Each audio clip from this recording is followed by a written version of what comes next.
je m'appelle Isabelle Croisio, je suis psychologue clinicienne et j'ai commencé à appréhender les énergies subtiles très tôt parce que j'avais une grande sensibilité par rapport à ça. Alors, pour la petite histoire, déjà quand j'étais toute jeune, je sentais énormément de choses. J'ai déjà fait des voyages astro, étant fort jeune, sans savoir ce que c'était très traumatisant. Ensuite, j'ai eu des expériences un peu bizarres, comme le jour où l'observatoire météorologique de Civry a ouvert. C'était dans les années 1981 ou 83, je ne sais plus. J'étais jeune. Et donc, j'ai été voir cet observatoire et je connaissais déjà tout. Question, réponse. J'ai eu le réflexe de le signaler à mon père et de lui dire, maintenant monsieur va nous dire ça, je vais demander ça, il va nous amener là, il va avoir une grosse boule avec plein de petites boules autour, c'est le système solaire. Je vais demander ça, il va dire ça, et tout s'était vraiment déjà passé ainsi. Donc, très grande surprise. Ensuite, j'ai commencé un peu à m'intéresser à toutes ces choses qui étaient plus par rapport aux cartes, par rapport aux énergies. C'est comme ça que j'ai connu la kinésiologie, le Guanjin, ensuite le Reiki. Je me suis initiée donc extrêmement tôt avec l'autorisation de mes parents, puisque je n'avais même pas 18 ans. Et donc, j'ai vraiment eu ces affinités par rapport à ça, qui étaient tellement fortes qu'en fait, quand je ressentais la souffrance, les douleurs des personnes, je perdais conscience. Je tombais dans les vagues. Donc on m'a dit, il faut apprendre à te protéger.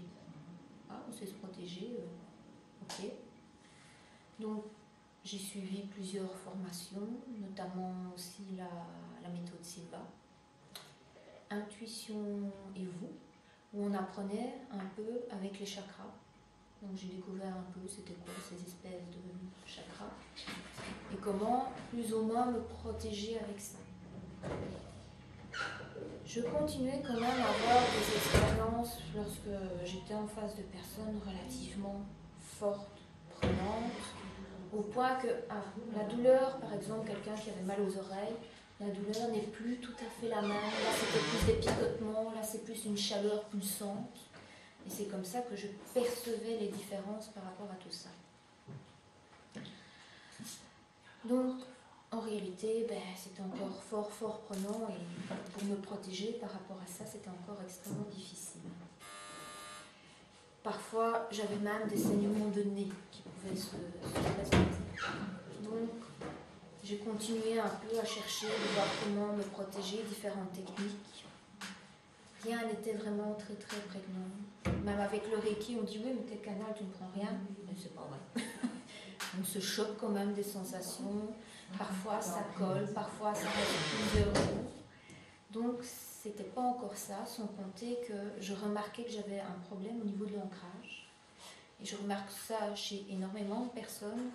Souvent on est trop éthéré, trop dans les choses plus subtiles. On va carrément se laisser emporter, mais on n'est pas assez terre à terre dans le concret, la réalité. Après le Reiki, j'ai shifté, j'ai fait la psychologie clinique, bien terre à terre, on a tout bien mis de côté. Sortie de l'université, je ne me sentais pas assez outillée, donc je suis allée faire des énergies, en même temps que l'université, j'ai appris l'hypnose. Et ensuite, je me dépatouillais grâce à l'hypnose, mais je sentais que ce n'était pas assez. Donc, je suis allée vers l'energy psychologie, TAT, EFT, RIMAP, où mon professeur a appris que j'étais maître Reiki. Il m'a bien disputé que j'avais mis le Reiki de côté parce que ça aidait beaucoup dans les relations thérapeutiques. Donc, je me suis réouverte par rapport à ça. Et dans ce cadre-là, j'ai suivi la formation, un week-end de formation sur la présence intégrale qui était donnée par Jan Janssens. Et là, enfin, j'ai appris à me protéger correctement et enfin à m'ancrer correctement. ce qui se passe, c'est que tout va vraiment partir de l'alignement. Du hara. Et l'alignement, effectivement, on a des alignements sur différentes choses. Donc, j'ai choisi un peu, pour qu'on comprenne mieux de quoi il s'agit, de vraiment expliquer comment les énergies subtiles aident à l'alignement. J'ai un peu brossé de manière globale quels sont, en dessinant un peu les différents problèmes qu'on peut avoir au niveau de l'alignement. Tout d'abord, il faut savoir que l'être humain est en 4 dimensions. Nous existons. Première chose. Il n'y a pas de dualité là-bas. J'existe, donc cela est. Je suis, donc je rayonne. Il y a vraiment simplement l'unité. Comme on existe, on a des intentions. Ce qu'on appelle intention pure est en fait une intention claire, un désir pur. C'est vraiment simplement reconnaître ce dont j'ai envie, ni plus ni moins, mais avec clarté. Le bonheur, ok, tout le monde veut le bonheur, mais pour vous, qu'est-ce que c'est concrètement le bonheur? On peut avoir une intention très simple, comme rentrer chez soi et se sentir calme, paisible et serein, simplement. Ou des intentions plus complexes, par exemple, d'avoir une maison qui est, je sais pas moi, avec une piscine, rêvons tant qu'on dit, pourquoi pas, s'offrir une piscine, un sauna, ou des choses vraiment beaucoup plus complexes, ou encore un projet de créer un centre. On peut avoir des intentions de toutes les sortes. Tout simplement se servir une tasse de café. Mon intention est donc, je vais mettre mon énergie en mouvement par rapport à ça. L'intention va reprendre la dimension du hara qui est l'intention, la volonté, mais pas la volonté brute où j'ai l'impression que je dois me battre pour y aller, pour avoir ce que je veux, mais simplement ma volonté est orientée vers quoi? Par exemple, pour l'instant, ma volonté est de vous transmettre des informations, aussi bien de manière verbale que énergétique, sachant que 80% de la transmission se fait au niveau énergétique. Et des sentiments. Les sentiments sont quelque chose de beaucoup plus durable que les émotions qui sont très temporelles. Les intentions, donc, on peut en avoir de différentes sortes. Très complexes, très simples. Mais on ne va jamais aller dans la volonté d'aller forcer les choses. On va vraiment toujours partir en se sentant bien avec l'énergie du cœur, sans plus. Mais pourquoi parfois j'ai envie de certaines choses et ça ne le fait pas? La nature humaine étant extrêmement complexe, je veux mais je ne veux pas. J'ai envie de ça mais j'ai peur. J'ai envie de me dépasser, j'ai envie de réaliser ça. Une petite voix à l'intérieur. Ah oui, mais si je fais ça, qu'est-ce qu'on va me demander après? Ah, mais si je fais ça, on va beaucoup m'embêter, donc je ne serai pas tranquille. Par exemple, j'ai envie d'avoir beaucoup de clientèle. Oui, mais et si j'ai envie de me reposer? Et puis tout compte fait, je suis bien quand je suis tranquille. J'aime bien me sentir libre. Tout ça va être des opposés différentes. Des doutes. Ah, mais je ne suis pas assez douée, je ne suis pas assez capable, je ne vais jamais y arriver. Les inquiétudes. Ah, mais où je vais trouver l'argent? Et comment je vais faire? Et qu'est-ce que je vais devoir faire par rapport à ça? Et si on me demande ça, qu'est-ce que je vais pouvoir répondre? Plein de choses comme ça, qui sont des intentions opposées, qui vont aller court-circuiter mon intention primaire. Ce qui marche très bien chez moi, il faut tout pour hier, l'impatience. Tout ça, ce sont des choses qui vont aller contrecarrer ce qu'on souhaite. Et souvent, de par nos expériences parfois négatives, par exemple, j'ai envie de rencontrer quelqu'un, mais j'ai eu beaucoup de mauvaises expériences. Est-ce que je vais rencontrer une bonne personne? Est-ce qu'elle ne va pas me manipuler? Est-ce qu'elle ne va pas essayer de me tromper? Est-ce qu'il ne va pas me battre? Que sais-je encore? toutes des peurs inconscientes, alors qu'on a parfois très sincèrement envie d'avoir une chose. Ce qui fait que c'est encore quelque chose d'opposé. Ou des croyances qui vont commencer à simplement aller perturber notre énergie dans un autre sens. C'est un peu tout ce genre de choses qui peuvent exister, tout en sachant que la dimension du hara va créer tout ce qui se passe au niveau énergétique. Au niveau énergétique, où on a tous les chakras qui sont un peu comme des facettes différentes de notre personnalité, et ensuite tout ça va venir dans le corps humain. C'est un peu les différentes dimensions que l'on a ici. L'alignement, on va commencer par l'alignement du hara. Il existe différents alignements qui sont extrêmement intimement connectés. La relation intime existe vraiment. Si on travaille sur la dimension du hara, ça va agir au niveau du système énergétique et inversement.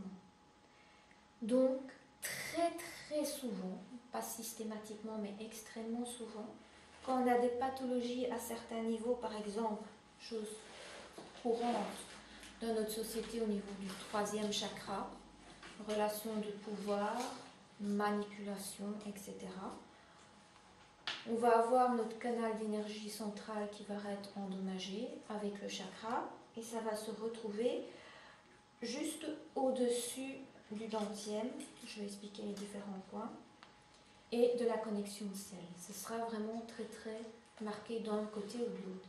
Mais parfois ce n'est pas encore suffisamment fort et ça sera plus dans une dimension ou l'autre. Donc ce n'est pas systématique.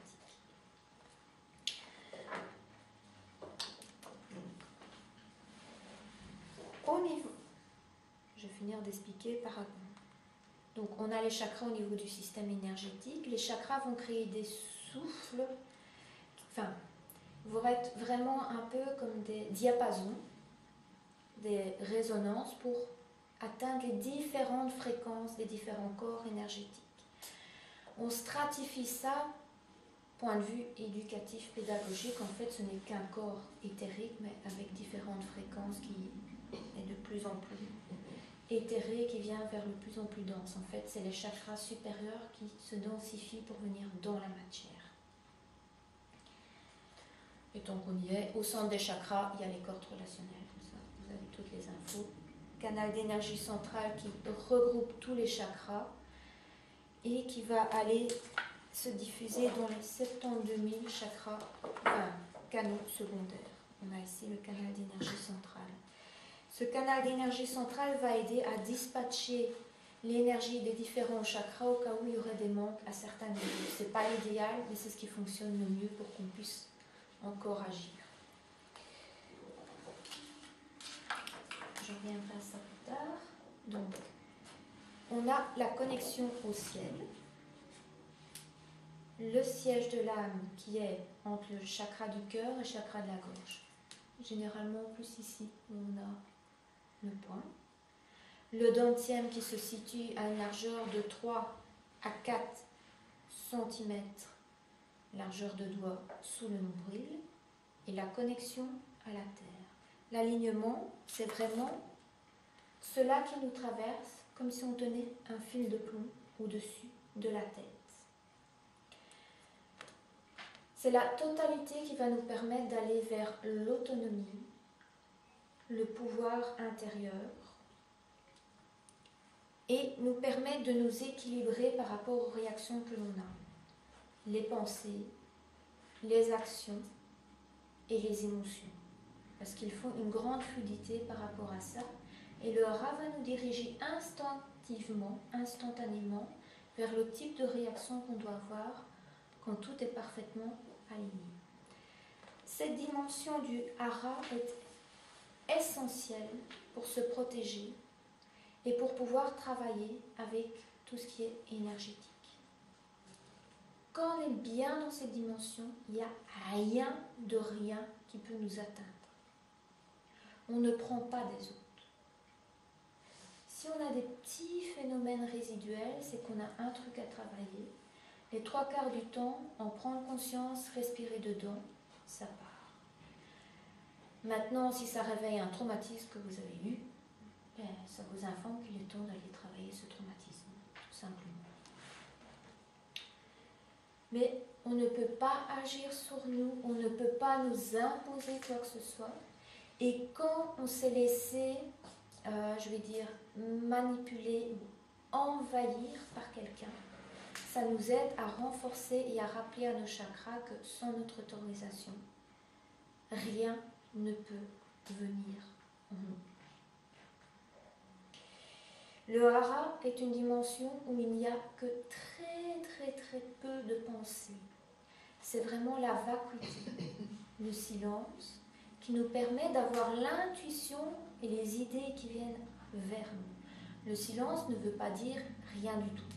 Non, c'est simplement que notre activité mentale est revenue à la normale, parce que dans la société on nous active, mais le mental doit être utilisé, il est utile, je vous rassure quand même, mais pas à outrance. Les 3/4 du temps, on ressasse, on repense à ceci, ah demain je dois faire cela, ah hier j'ai fait cela, on m'a dit ça, ou alors on est en train de se créer un film, ou encore bon, on n'a pas une réponse qu'on attend, ça fait 2 jours qu'on l'attend, aïe, ça y est, par exemple, on me demande d'emploi, ah il devait me dire quoi hier, il ne l'a pas dit, ça y est, j'aurai pas de réponse, oh la personne ne va pas ou quoi. Et en fin de compte, ben, la personne n'a pas su sonner parce qu'elle était malade et nous on s'est soi-même rendu malade parce qu'on n'avait pas la réponse au lieu de sonner, par exemple. Donc ça va nous permettre d'être ouverts à l'intuition, à la guidance, à la créativité. Le fait d'être beaucoup plus calme et centré, tout d'abord dans l'instant présent. Souvent, on va partir... Bon, ben maintenant je pense à hier, je repense à demain, je repense à hier, ah oui, bon, ici je dois faire ça, etc. Ah oui, mais demain je dois faire ça, ah oui, non, ici, non, demain je dois faire ça, ah non, là je dois être là. Votre alignement, déjà, rien que dans l'espace-temps, vous n'êtes pas 2 fois trop dans votre réalité aux commandes de votre bateau pour aller réaliser ce que vous désirez réaliser. C'est déjà une première chose. S'aligner par rapport à soi, son existence, sa vie. S'aligner aussi par rapport à ses désirs. C'est-à-dire, bon, ok, je veux ça, ok. Je peux faire quelque chose ici maintenant? Oui, je le fais. Je ne peux pas? Non, je ne le fais pas. Comme je ne sais pas. Donc, c'est déjà une autre forme d'alignement. Déjà rien que par rapport à ça. Ensuite, il y a l'alignement pour être vraiment bien énergétiquement par rapport au hara. Là aussi, parfois, on va être bien, mais on ne reçoit pas la guidance parce que, voilà, on n'est pas très connecté à qui on est, donc dans notre point d'individuation, et on va être simplement comme ça. Ou alors, je ne suis pas ancrée, mais tout le reste est bien connecté, j'aime bien planer là-haut pour recevoir des messages, etc. Mais j'arrive rien à faire concrètement, il n'y a rien qui vient. Ou encore, ça peut encore être directement plus bas, je suis bien terre à terre et tout, mais je ne pose rien comme action, et c'est encore une autre forme d'alignement qui ne va pas aller. Ou encore, on va être simplement, parfois il y a des alignements comme ça, parce que, bon, ben voilà, je n'ai pas beaucoup d'énergie, donc et parfois ça se débloque un peu, et après ça se rebloque, ça se débloque, parfois c'est même des cassures qu'il y a au niveau des alignements à ce niveau-là, ou encore, j'ai ça. Je veux ça, mais je ne le veux pas vraiment. On peut vraiment avoir, on va faire un tour, différents types d'alignements à ce niveau-là. Le tout est vraiment de revenir par rapport à ce qu'on veut, de s'écouter dans le silence et d'observer. Par rapport à ce qui est au niveau du centre de la Terre, si je suis bien ancrée, je n'aurai aucun problème pour avoir tout ce qui est pratico-pratique, matériel, ressources, connaissance d'amis qui va venir comme ça spontanément m'aider. Tout va vraiment se mettre en place concrètement. mais ce sera uniquement au niveau du concret terre à terre. J'ai toutes les personnes dont j'ai besoin pour faire ce que je veux. Mais malgré ça, rien ne se passe si je ne suis pas suffisamment dans mon dantienne.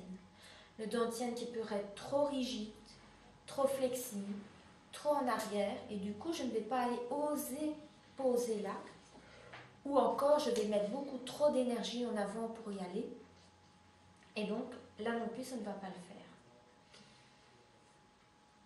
Mais si j'accueille l'énergie concrète de la terre qui me porte, qui me nourrit, parce qu'en fait je n'ai pas besoin de faire grand chose, simplement de rester là, d'accueillir. Si on observe la terre, elle nous porte, elle nous soutient, mais en même temps elle nous tire en elle.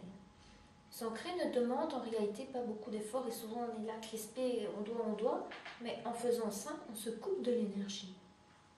Il y a aussi d'autres manières de s'ancrer un peu plus dynamiques, mais toujours en étant en conscience. Ensuite, si je vais venir au niveau du dantienne, je vais simplement accueillir toute cette énergie pour avoir l'impulse, pour faire les choix, pour poser le juste acte, ni plus ni moins, avec la bonne énergie au bon moment. Simplement en respirant et en accueillant ces énergies, en se connectant par rapport à ça. Il faut aussi savoir que grâce à ce dantienne, je prends ma place. Quand on commence à s'incarner et qu'on vient sur Terre, c'est le dantienne qui commence à se développer en premier au niveau énergétique dans l'embryon. Décidément, j'aurais dû boire avant.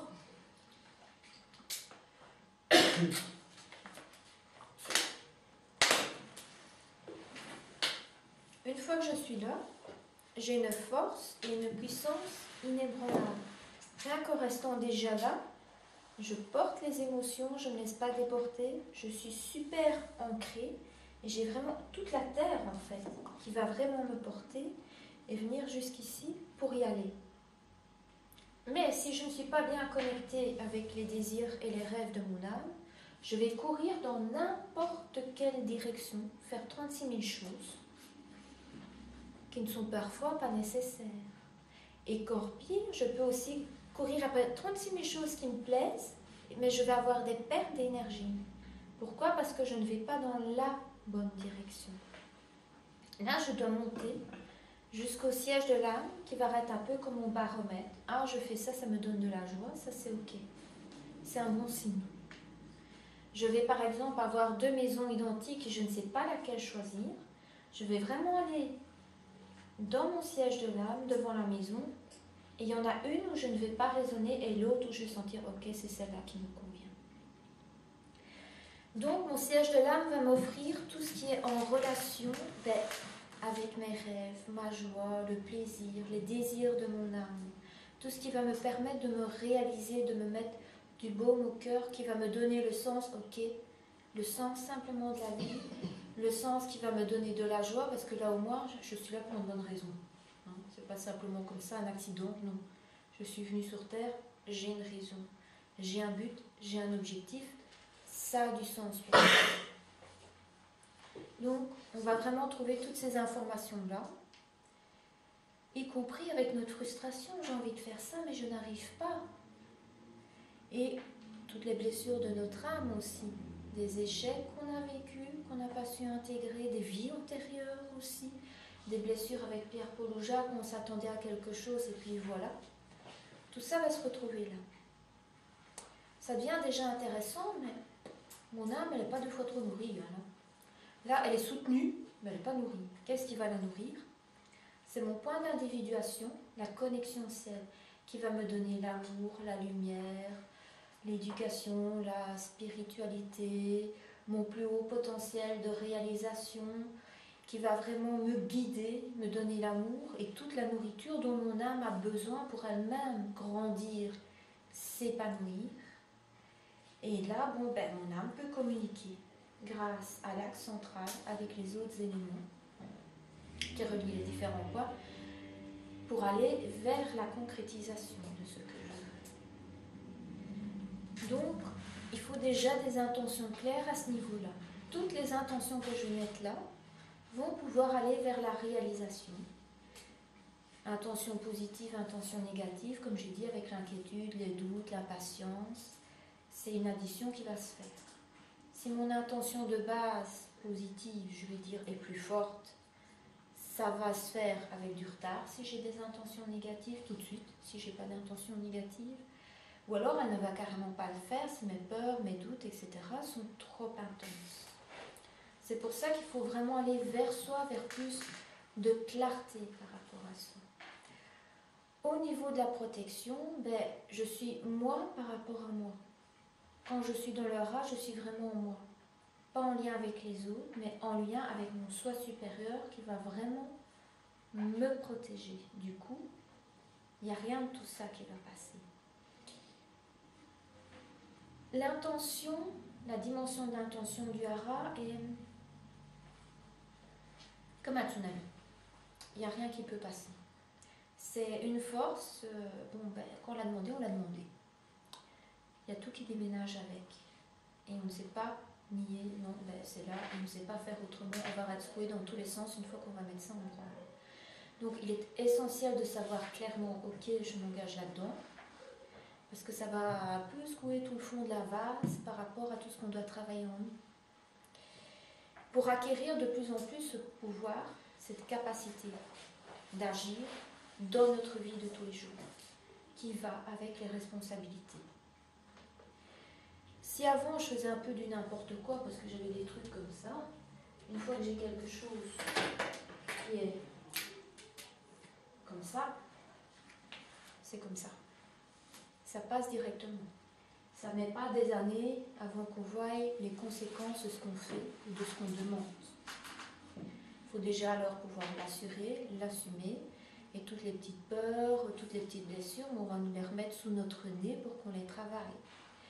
L'évolution énergétique est intimement liée avec l'évolution psychologique et psychique. Ça fait partie du tout. Intention, volonté, sentiment. Le tout est vraiment lié. Tout ça va donc avoir un impact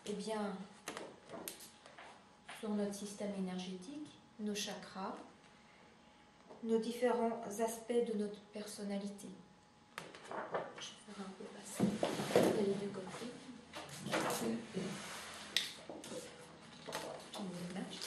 Donc ça, j'ai mis les deux de la même manière.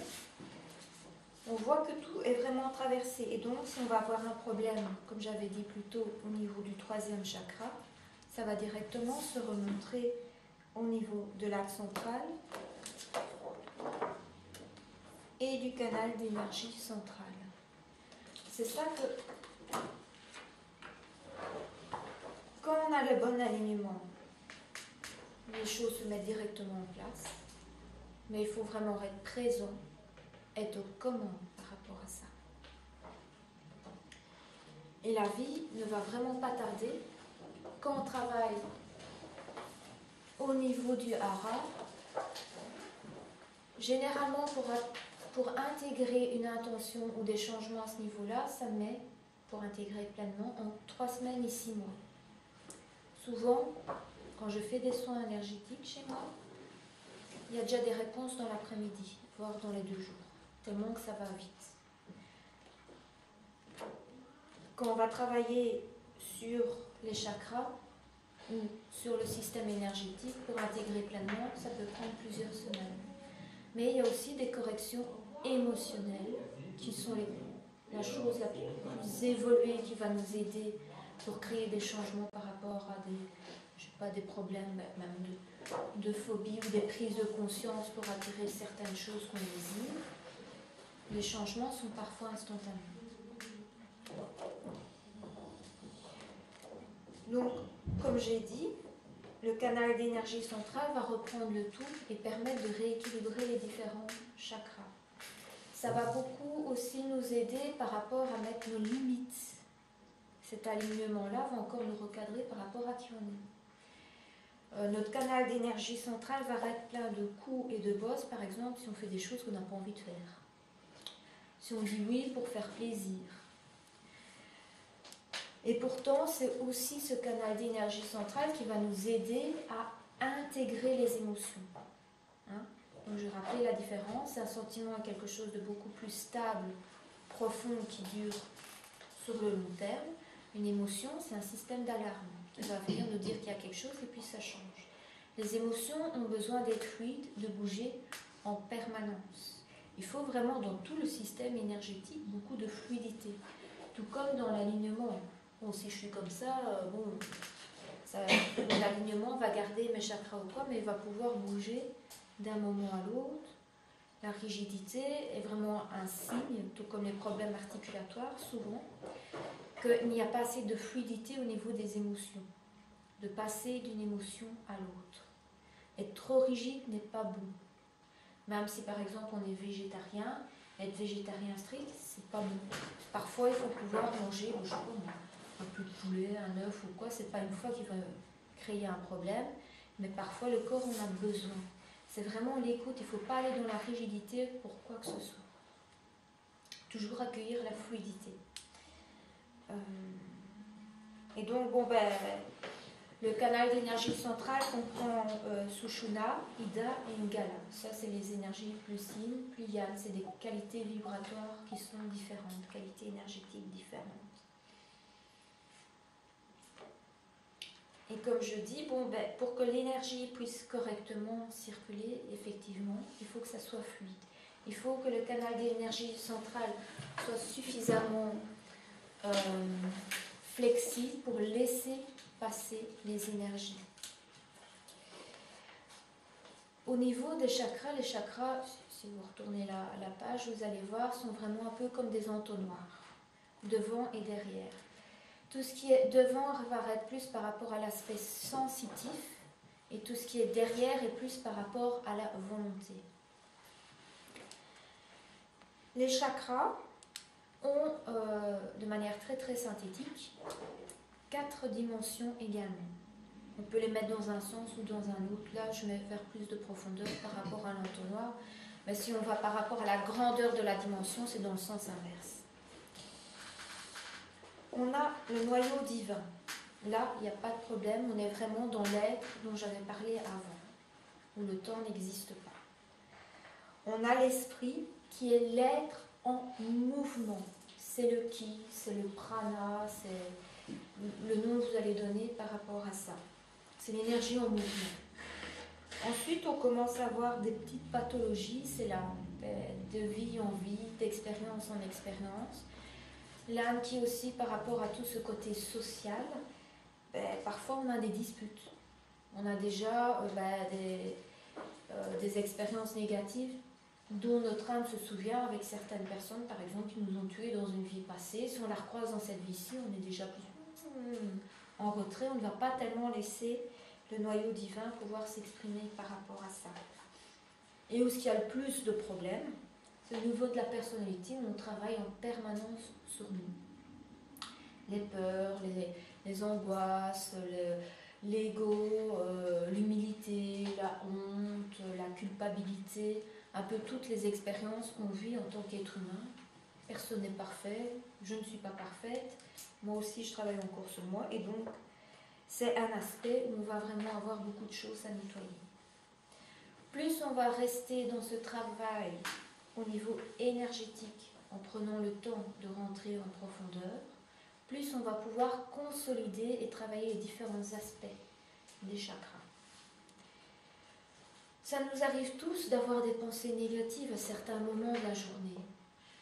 Mais ce n'est pas parce qu'on a cette pensée négative que c'est la fatalité qu'elle va tout de suite se cristalliser. D'ailleurs, si mes souvenirs sont bons, on a 3 jours pour rectifier le tir, avant que ça ne commence à se cristalliser. On peut toujours tout corriger, nettoyer par après. Il suffit d'en prendre conscience, de revenir en soi et de respirer et d'accueillir par rapport à ça tout simplement. Et donc on va nettoyer, plus on va rester longtemps, les différents chakras. Les différents chakras en fonction du type de choses que l'on vit, que l'on s'autorise, ont différents types de pathologies. Une émotion qui ne sera pas gérée qu'on va exprimer, je sais pas, en criant, en hurlant, ou de manière hystérique, ou en cassant des objets, nos chakras vont être tous explosés dans tous les sens, mais vraiment comme si on avait à travers à travers un papier fait sauter, un bouchon de champagne, par exemple. Si on va vraiment s'interdire de voir certaines choses, on va avoir, par exemple, comme un anneau au milieu du chakra qui sera complètement resserré, comme si on avait mis une ceinture. Là, non, on ne veut pas. L'intérieur des chakras est composé aussi de petites spirales. Parfois, on a les spirales qui sont ressorties. Simplement, il y a des spirales, je suis très douée, qui peuvent parfois simplement être ressorties, qu'on va devoir simplement ramener pour qu'ils fonctionnent correctement. Ou des spirales qui vont fonctionner dans le sens inverse. Ou avoir des trous à ce niveau-ci. Enfin, il y a vraiment plein de pathologies qu'on va simplement aider à remettre grâce à l'alignement. Parce que l'alignement va vraiment permettre de tout recorriger. Et en premier, vraiment de revenir dans notre centre. Aussi bien au niveau, s'il te plaît, de...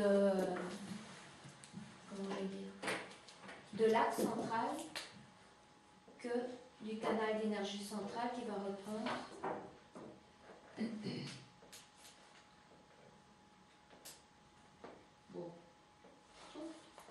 les différents chakras. Tout ceci va vraiment permettre de récupérer l'énergie, la vitalité, rééquilibrer le tout. Ce qui nous permet d'avoir plus d'énergie et de vitalité. Au niveau de l'énergie et de la vitalité, on a le premier corps énergétique, qui est un corps structuré, de couleur bleue quand tout se passe bien, et de couleur plutôt grise quand ça ne va pas. Il est intimement lié au corps physique. Comment va-t-on voir notre énergie, notre vitalité? Eh bien simplement, j'ai beaucoup de jus, j'en ai pas beaucoup, j'ai l'estomac long, ou j'ai une douleur ici, ça brûle, bon, ben, on sait que c'est vraiment suractivé. Parfois, il y a 3 couches de lignes, les lignes fines, les lignes intermédiaires et les grandes lignes. Les grandes lignes vont être comme les poutres dans la maison. Les lignes intermédiaires, ça va être les briques. Et les lignes fines, ça va être vraiment le plâtre qu'on va mettre. Ou encore, bon, on va dire... Allez, les grandes lignes, ce sont les os, le squelette du corps humain. Les lignes intermédiaires, les organes. Et les lignes fines, la peau. Pour vraiment voir par rapport à la structure. Parfois, on a des lignes cassées. Parfois, il y a des nœuds au niveau des lignes. Parfois, bon, il n'y a pas beaucoup d'énergie qui passe. Il peut y avoir beaucoup de choses différentes. Au niveau du corps émotionnel, ben, c'est quoi? C'est les émotions. Mais les émotions personnelles. Pour aussi pouvoir se protéger par rapport aux émotions des autres, il faudra être bien nourri par nos propres émotions et pouvoir vivre sereinement nos émotions. Au niveau des émotions personnelles, il y a 6 grandes structures, 6 grands types d'émotions. La colère, la tristesse, le dégoût, la surprise, la joie, la peur, merci. Pourtant, j'ai bien mentionné tantôt. Donc, il y en a beaucoup. Ce qu'il faut aussi savoir, c'est qu'il y a des émotions primaires, secondaires et instrumentales. Les émotions primaires, c'est la première réaction qu'on a. Tout de suite la colère, tout de suite la peur, tout de suite la tristesse. Les émotions secondaires, c'est les émotions, je dirais, qui camouflent les émotions primaires, à savoir principalement les émotions socialement admises ou familialement admises. Par exemple, c'est pas très bien vu pour une femme d'être en colère, donc elle va pleurer. Un homme ne peut pas pleurer, donc il va se mettre en colère pour cacher l'émotion qui est en dessous, ce qui crée de la stagnation au niveau énergétique. Et les émotions instrumentales sont grandement utilisées par les orateurs, par les personnes qui font du théâtre, par les acteurs. ce sont les émotions qu'on va utiliser pour faire vibrer le corps de l'autre personne, pour la manipuler, pour véhiculer une émotion. Donc là, à bon escient. On va vraiment voir, quand on regarde un film, que l'acteur nous fait pleurer, ça va. Quand on a notre voisin qui essaye de nous manipuler, ça ne va pas. Donc c'est vraiment à voir ou quoi. Cela, on va le remarquer à quoi? Grâce à l'alignement du hara. Et on va vraiment rester dans la dimension du hara. Et on va sentir que quelque chose ne va pas. Tout en restant dans le hara, on descend légèrement, on sent au niveau des chakras. Le troisième chakra va réagir par rapport à ça et on saura, ok, là il y a un problème. On essaye de manipuler. On se protège, on met déjà la main là, on se met légèrement de côté pour qu'on ne sache plus le prendre chez nous. On respire et on soigne davantage tout en renforçant le hara. Donc, c'est un corps fluide. Ensuite, on a le corps mental qui est par rapport aux pensées. C'est simplement les pensées qu'on a, mais nos pensées, nous, par rapport à nous.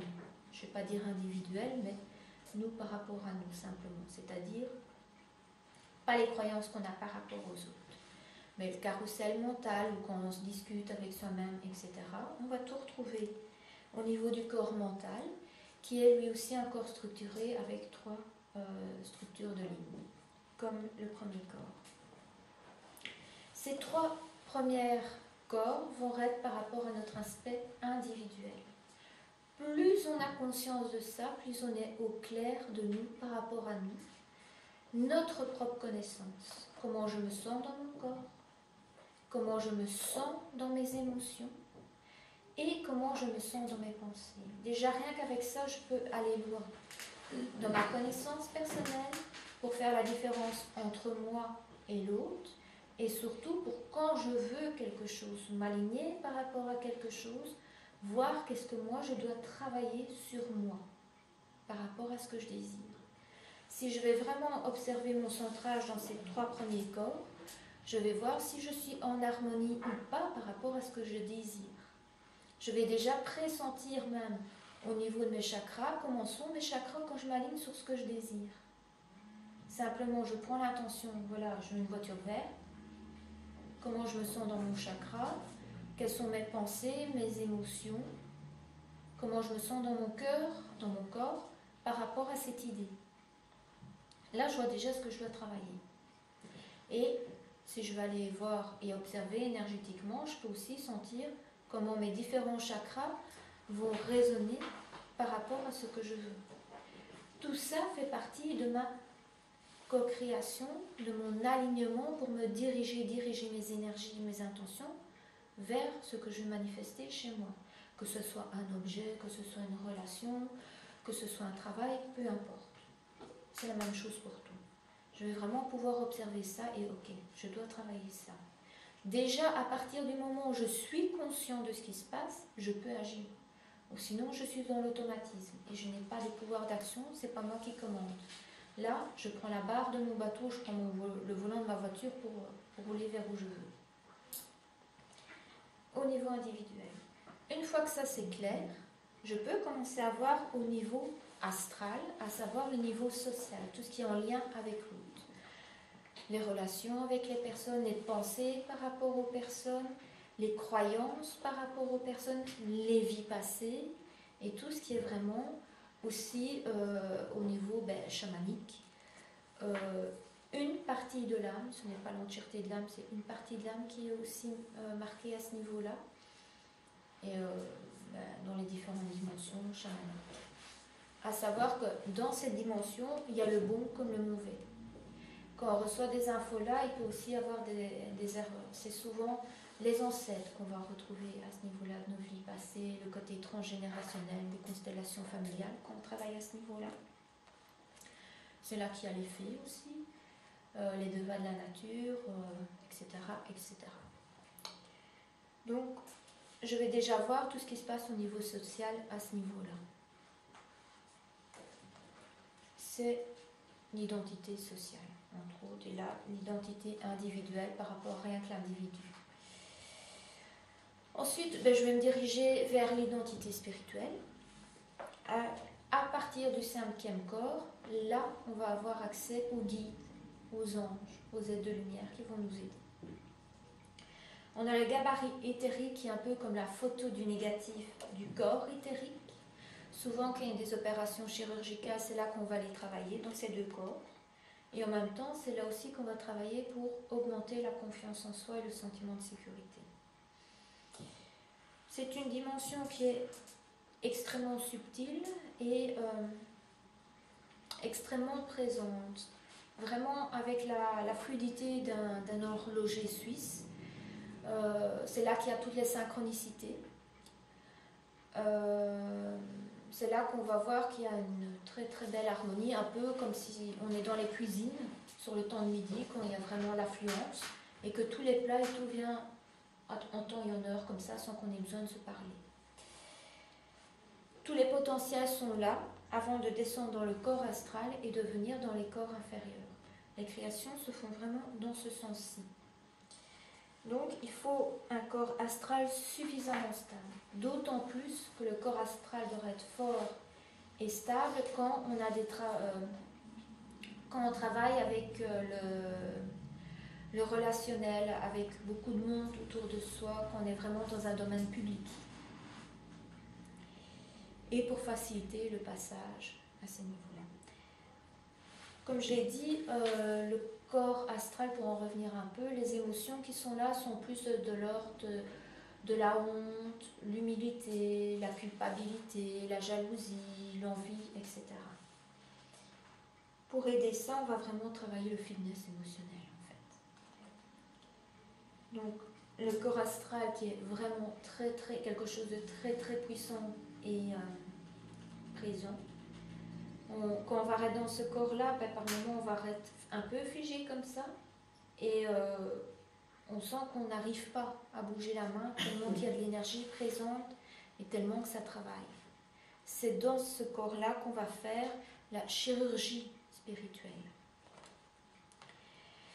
Le corps céleste, ça c'est toutes les bonnes émotions. La joie, l'extase, la félicité, l'humour, l'orgasme, l'amour divin, l'amour universel, ça va vraiment être, mais de manière globale pour toute l'humanité, l'amour pour l'amour. Je vais dire, l'amour, que par amour on va aider l'autre parce qu'on peut aider l'autre, par exemple. Quand on va aider pour travailler et aller vers l'amour inconditionnel, on va travailler avec le corps céleste, le corps astral et le corps émotionnel. Ça va vraiment faire amour pour soi, amour pour l'autre et l'amour universel. Ensuite, on arrive au gabarit éthérique, qui est la photo et le négatif du corps mental, qui va nous amener plus de sagesse, l'intuition, l'insight, l'eureka. On a la réponse avant même de poser la question, une très grande clarté aussi, la vérité. Si on veut prendre des qualificatifs de qualité, je dirais que le gabarit éthérique, c'est la vérité. Le corps céleste, la beauté, beauté intérieure, beauté tout court. Et la bonté pour le corps, le gabarit éthérique.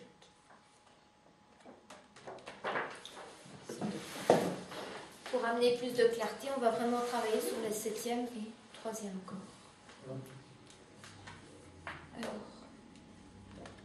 ce qui va grandement aider aussi par rapport à l'alignement va être toutes les attitudes de pleine conscience.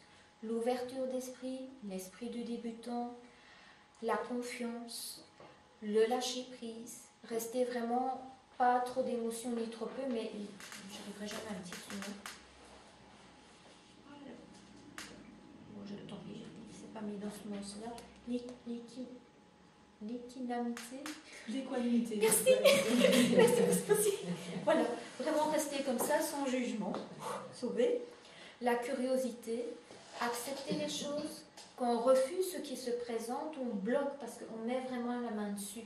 Tandis que quand on accepte, c'est un peu comme en Aïkido, on accueille, oui, on reconnaît que c'est bien là, et on reprend cette énergie pour la rediriger dans le sens où on veut. L'effet d'accueillir quelque chose de négatif ne peut pas dire qu'on est OK. Ça veut simplement dire, oui, ben c'est là, je le reconnais, je prends cette énergie et je la redirige simplement autrement. Et vraiment le juste effort qui va aussi être intimement lié par rapport à l'alignement du hara et du canal d'énergie centrale. Les trois grandes choses qui sont le béaba, aussi bien dans les choses les plus compliquées et simples, sont vraiment pleine conscience, enracinement, ancrage et respiration. Ça revient au béaba avec l'alignement. Le hara, qui va vraiment être tellement fort que le hara va soutenir le canal d'énergie centrale qui va carrément soutenir la colonne vertébrale. Parfois, il y a de l'ostéopathie spontanée qui suit. Tiens, ça passe.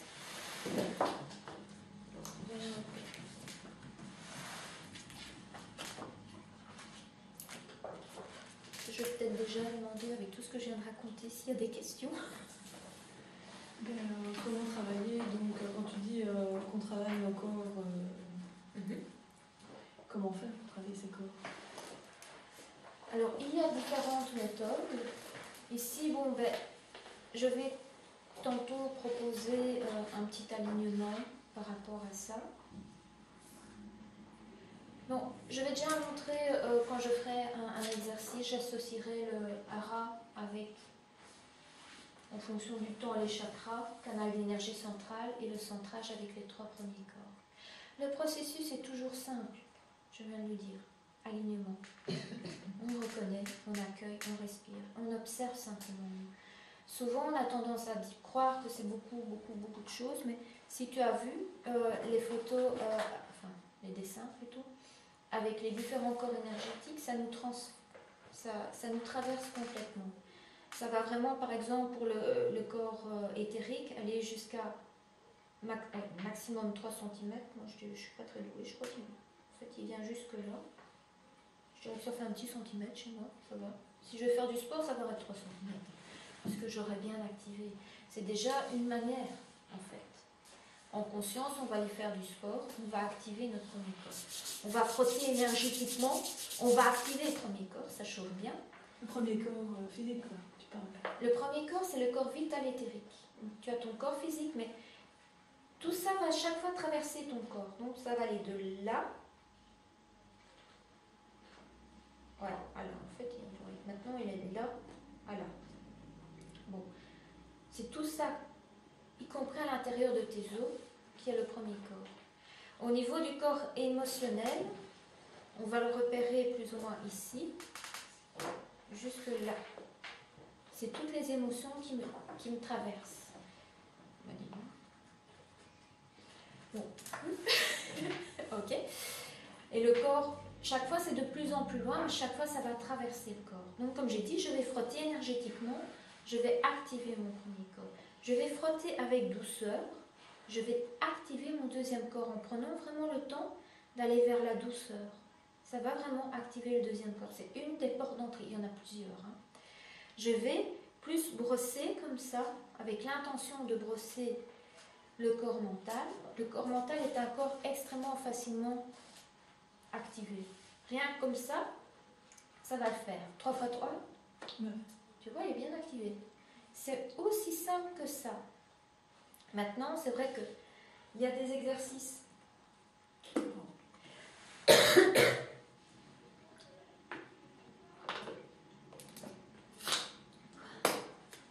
Boire de l'eau est essentiel, surtout quand on travaille avec l'énergétique.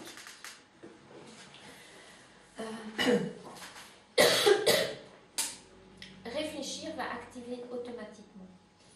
Maintenant, le corps n'est pas activé que là, il est vraiment partout. Après, bon, on fait différents exercices, on va apprendre à sentir plus simplement et voir où sont les blocages.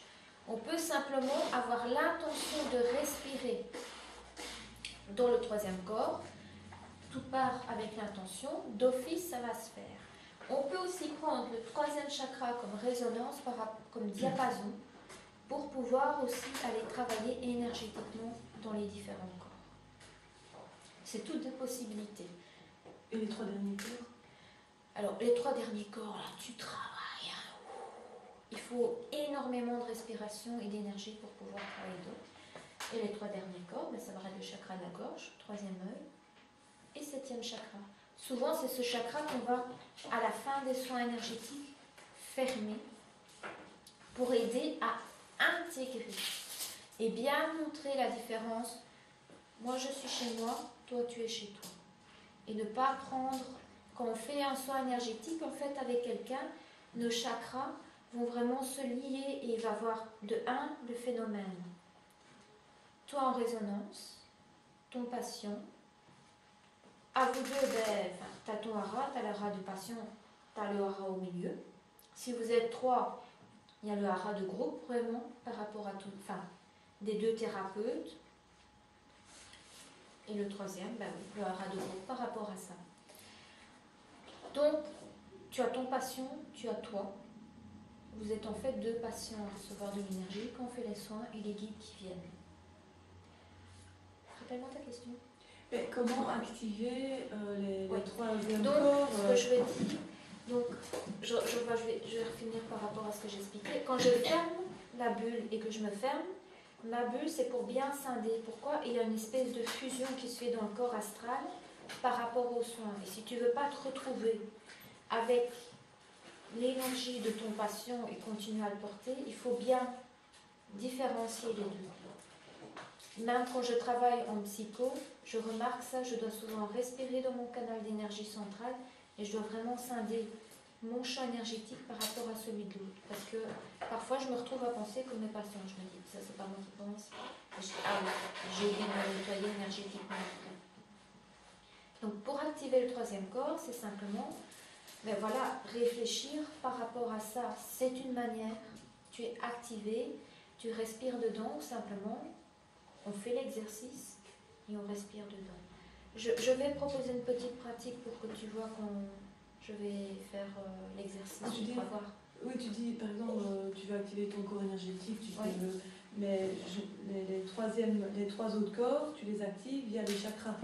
Et quoi, tu respires dans les chakras? On respire dans les chakras, ou alors tu peux aller connecter par rapport aux émotions. Pour le 6e corps, la tendresse de Bourvil, alors ça fait bien activer le 6e corps. Le 7e corps, tu vas aller écouter Mozart, mais tu vas vraiment rentrer en résonance avec ça. Ça va les activer. Les corps supérieurs, ce ne sont que des énergies à activer. Il n'y a pas de correction à voir. C'est dans les corps inférieurs qu'il y a des corrections. Et on va, par exemple, aller avec le 6e corps, soigner le 4e et le 2e corps. Quand on aura retiré des choses, on va les réactiver avec ça. Il va vraiment soutenir ces corps-là. Le 5e corps va vraiment aider et soutenir le premier. Le 7e va vraiment soutenir le 3e. Là, il n'y a pas de correction à faire. Ils sont déjà bien réactivés, tout simplement.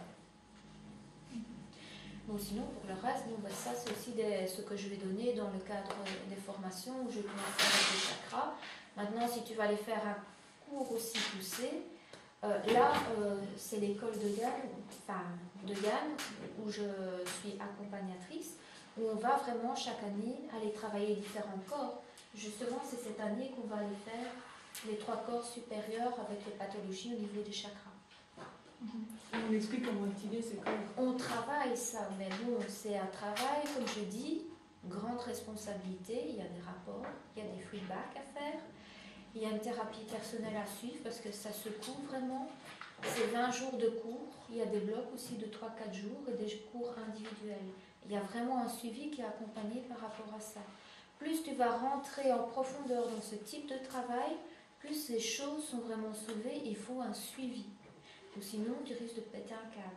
Par exemple, quand on va travailler avec les corps supérieurs, comme ça, il y a des risques de bypass spirituel. C'est-à-dire qu'on va tout de suite planer au-dessus. On ne va pas retourner dans les difficultés de l'humanité, mais on va fuir. On ne va plus vouloir, on croit qu'on est connecté avec Dieu, que tout va bien, etc. Non, ce n'est pas la réalité. Ce n'est pas parce qu'on va travailler sur nous qu'on ne va plus avoir de problème, que du contraire. Pourquoi le peu qu'on va penser négativement, on va avoir les soucis qui vont revenir. Ce qui va se passer, c'est que le processus de transformation va se faire de plus en plus vite. Et bon, ben, pour un problème qui aurait dû durer 4 ans, ça va durer 4 mois, et après ça va durer 4 jours, et à force de travailler sur soi, ça sera 4 heures, 4 minutes. Mais ça ne nous empêchera pas de revivre à nouveau des difficultés. Ce qui va se passer, c'est qu'on est plus fort, plus solide, qu'on va être moins perturbé, déstabilisé par les problèmes qu'on va rencontrer dans la vie quotidienne. Mais ils seront toujours là. Ça, on n'aura pas assez d'une vie pour finir par régler toutes nos vies passées, les accus. Oui, il y a des...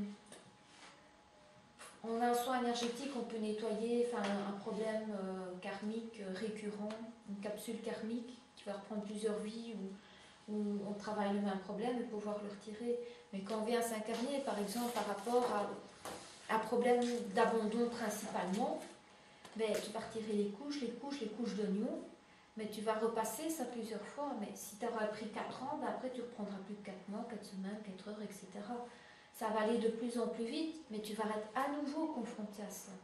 Par contre, il y aura d'autres problèmes, tu les auras une fois, ces problèmes, c'est réglé, voilà, j'ai compris, j'ai plus de problème. On a toujours une thématique principale à travailler qu'on revisite plusieurs fois, il n'y a rien à faire. Mais c'est de plus en plus simple, de plus en plus facile, et on te voit de plus en plus clair. Et comme on le sait, on peut la traverser beaucoup plus facilement. Mais là, c'est toute une autre...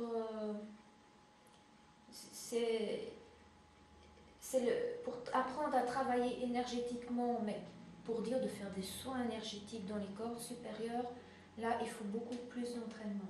On peut le travailler pour soi-même dans le biais des méditations. C'est ce que je vais organiser avec les ateliers de pratique régulière. Vivez les énergies subtiles au quotidien. En fonction des différentes sessions que j'aurai là, on travaillera une session complète sur tel corps et ensuite bon, les différents corps ensemble pour travailler certaines choses. Donc là, on goûtera. Mais ce n'est pas suffisant pour apprendre une technique de soin. Mais pour ça, on peut le faire, ou sinon, ça bouscule trop. Il faut vraiment un suivi thérapeutique et un cadre par rapport à ça. Voilà. Merci. Je vais peut-être proposer qu'on fasse un peu la... Mais je peux une dernière question par rapport au hara, oui, et au corps, oui, et au chakra. Oui. Donc les chakras sont dans le corps. Oui. Et le hara? Mes petites photos, mes petites images sont très très bien représentées par rapport à ça.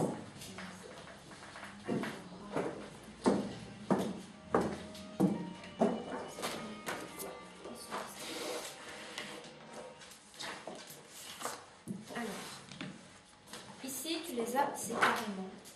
Enfin, déjà là, on voit un peu le tout séparément. L'être, le hara. De là à là, il y a un bon quantique. De là à là, il y a un bon quantique. C'est le système énergétique. Il y a un bon quantique, le corps physique. Comme tu vois, bien représenté ici. C'est une dimension, ce n'est pas de l'énergie, c'est au-delà de l'énergie, mais je n'ai pas de meilleur mot pour mentionner ce que c'est. C'est l'intention, la volonté, les sentiments.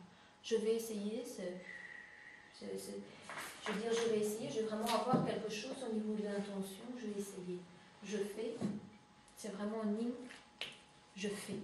On sent déjà quand on le dit, quand on est dans l'intention par rapport à ça, tu peux prendre le temps de centrer. Simplement, tu te mets comme ça. Moi j'ai l'habitude de mettre mes mains là, c'est très discret et ça me permet de s'enfoncer, mais bon. Et je vais essayer. Moi je sens vraiment m'amour. Je fais. C'est vraiment autre chose. C'est comme quand tu vas dire non, tu attaques, non, tu fuis ou non. Tu sens un non qui est presque comme des épines. Tu sens que même la personne est déjà partie en avant. L'autre, ben, tu sens qu'il n'y a rien du tout pratiquement. Et l'autre, ben, c'est non. Ça, c'est l'intention. Ensuite, tu as tout le système énergétique qui est représenté là. Tu peux revoir déjà séparément. Merci. Alors ici, les deux dimensions sont représentées pour la localisation visuelle. Mais ça coexiste en même temps, mais c'est vraiment à des bons quantiques l'un de l'autre.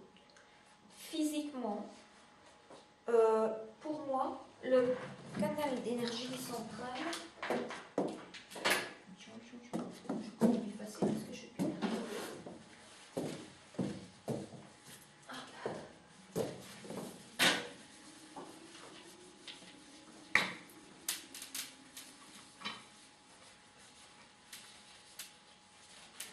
Mais ici, je montre vraiment, quand je fais les groupes, je fais ressentir, c'est beaucoup plus parlant, et quand on prend l'habitude, ça devient comme une seconde nature. Je vais remettre ici.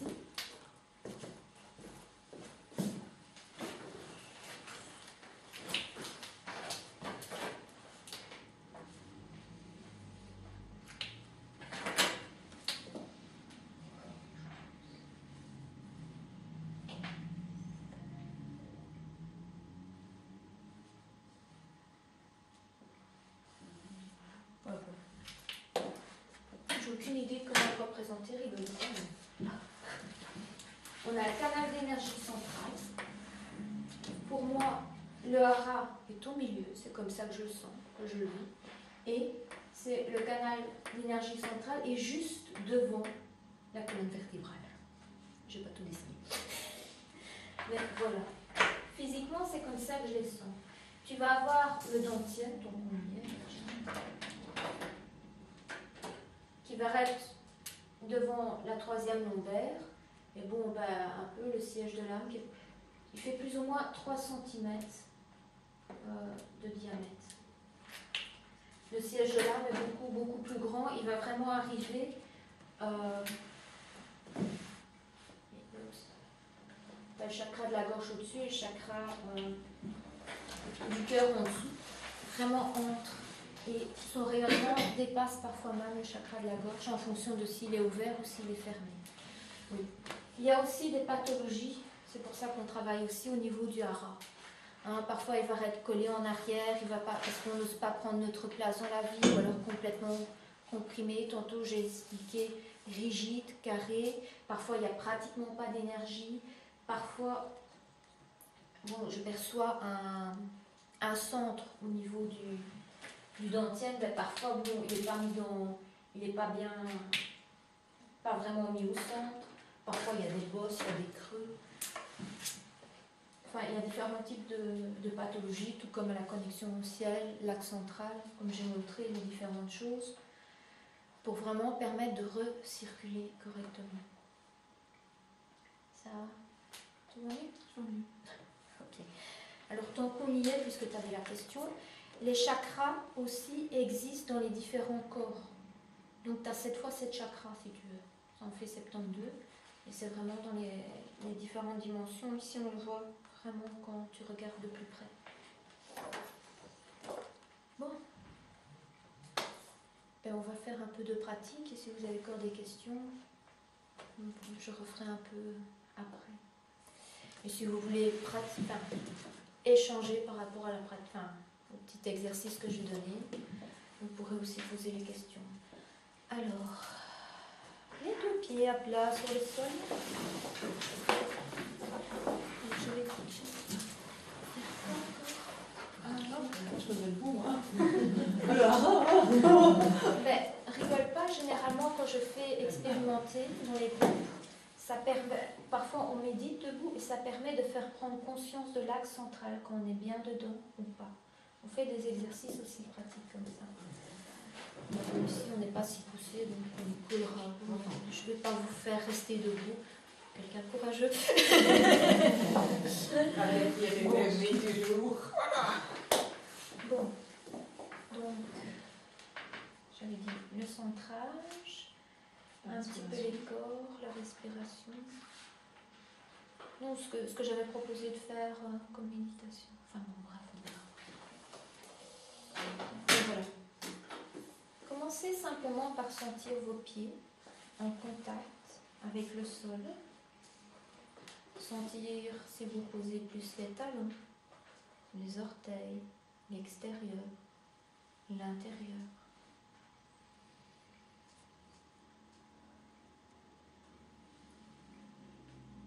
Sentir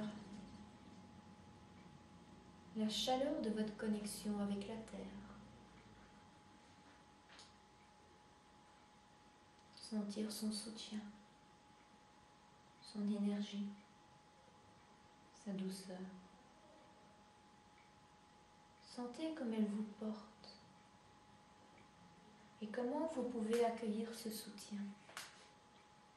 Est-ce que c'est facile d'accueillir son énergie ou est-ce que c'est difficile? Est-ce que vous vous sentez à l'aise ou pas? Est-ce que vous pouvez accueillir son énergie monter le long de vos mollets, de vos genoux? Ou est-ce que vous sentez certaines crispations dans certaines parties de votre corps par rapport à ça? Est-ce que vous sentez de la fluidité dans les genoux? Est-ce que vous sentez que cette énergie peut monter, serpenter tranquillement à travers votre corps et se diffuser en étant accueilli dans chaque partie de votre corps, dans chaque muscle, chaque organe? Ou est-ce que certaines parties sont plus crispées et ont peur de ce contact avec la Terre, ou croient qu'elles doivent se méfier de cette énergie ou qu'elles doivent dominer cette énergie? Simplement observez votre réaction.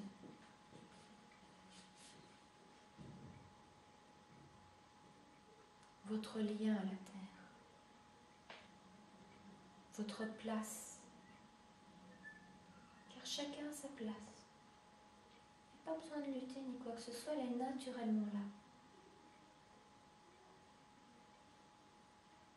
Elle est naturellement offerte par la Terre avec toute sa générosité, avec toutes ses ressources, tout son soutien.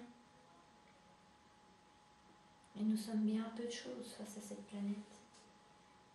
Nous sommes comme des petites puces par rapport à la Terre.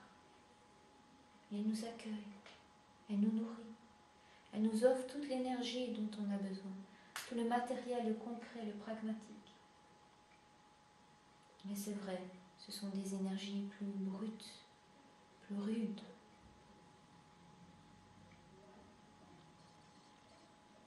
Simplement accueillir ces énergies dans tout votre corps.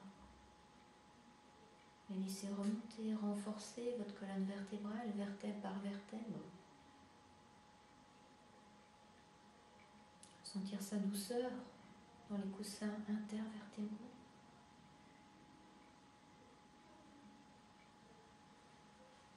Laissez vos épaules se détendre, se relâcher. Laissez vraiment vos muscles se détendre et se relâcher. Votre colonne vertébrale peut très bien se construire vertèbre sur vertèbre, sans effort. Tout effort est comme une crispation, une perte d'énergie. Toute votre force se contient dans votre bassin, accueillant les énergies de la Terre et son soutien. Ouvrez bien le coccyx et le sacrum, laissez-les respirer. Laissez-les accueillir cette force qui renforce votre structure, cette énergie vitale, cette solidité qui vous offre la sécurité et la confiance en vous. Vous n'avez rien d'autre à faire qu'à être et laisser faire, accueillir. Et s'il y a des parties du corps qui ont plus de mal à accueillir, c'est ok. On reviendra avec la prochaine respiration les caresser.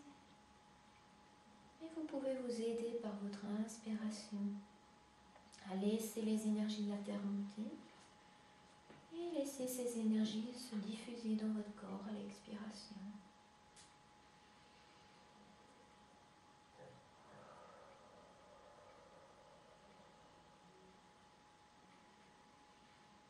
Une respiration calme et paisible, sans effort.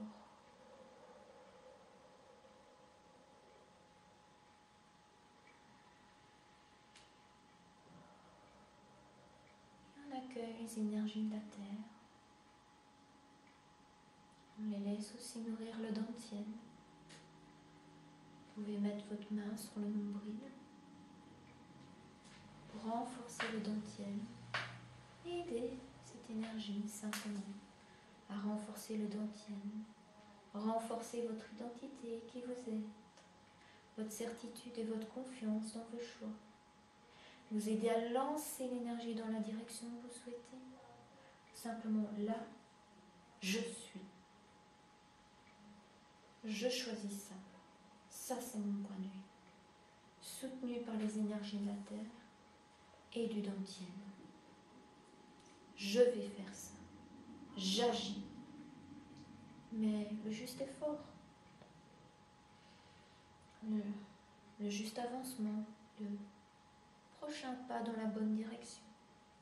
Ni plus ni moins. Pas lancer trop d'énergie.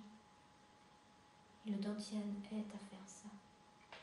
Et quand on accueille toutes ces énergies comme ça, on a la puissance magique du hara qui monte. Comme la sève, comme la puissance de la croissance d'une plante. Une fois qu'elle commence, rien ne peut l'arrêter. Comme une petite graine, un chêne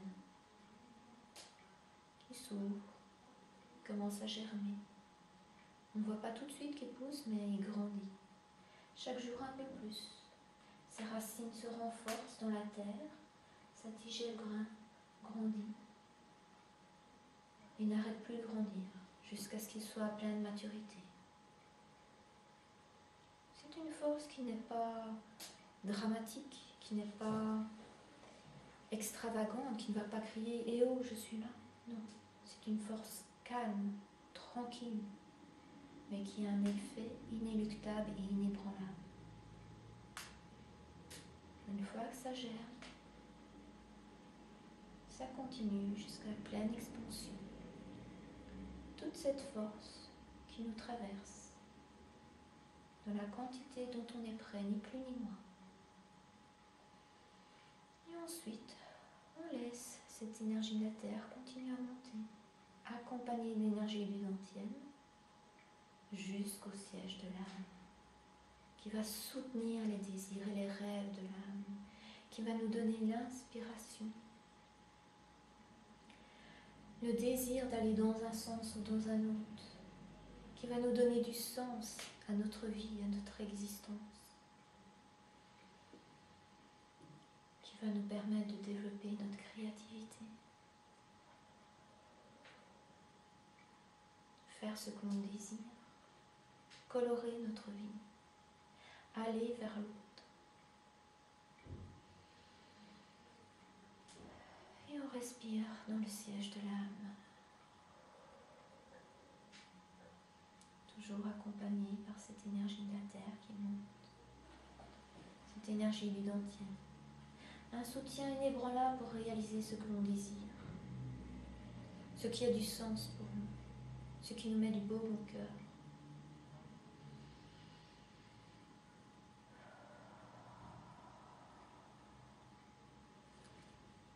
Ensuite, on accueille et on respire dans le point d'individuation. On laisse notre connexion à notre soi supérieur, à qui nous sommes vraiment, se renforcer. On se connecte vraiment et on accueille toute la guidance, l'inspiration, la lumière. Et on la laisse descendre le long de l'axe central et vraiment aller nourrir notre âme pour qu'elle soit encore plus inspirée, pour qu'elle nous dirige vers notre plus haut potentiel de réalisation, ce qui nous permettra de nous épanouir le plus,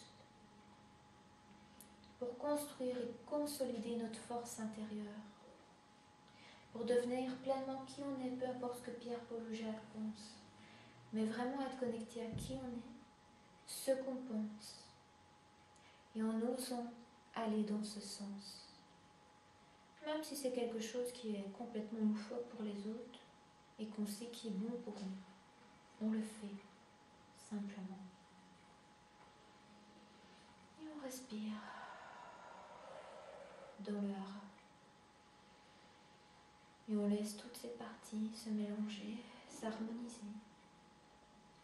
On laisse la lumière descendre vers le centre de la Terre, le centre de la Terre monter vers la connexion au ciel et vraiment harmoniser l'aspect pratique et spirituel au quotidien, pratique et éthérique.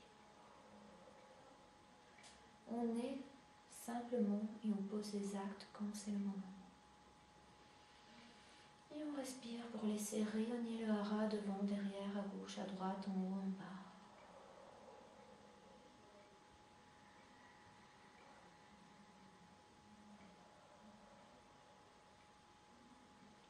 Et puis on peut revenir, descente d'un bon quantique, pour respirer dans l'axe, le canal d'énergie centrale, qui est un peu comme un tube qui reprend tous les chakras.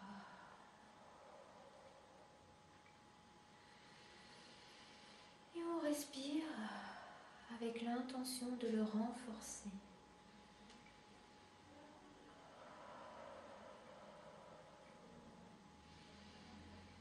Et un peu comme si à chaque respiration, on le gonflait comme un ballon.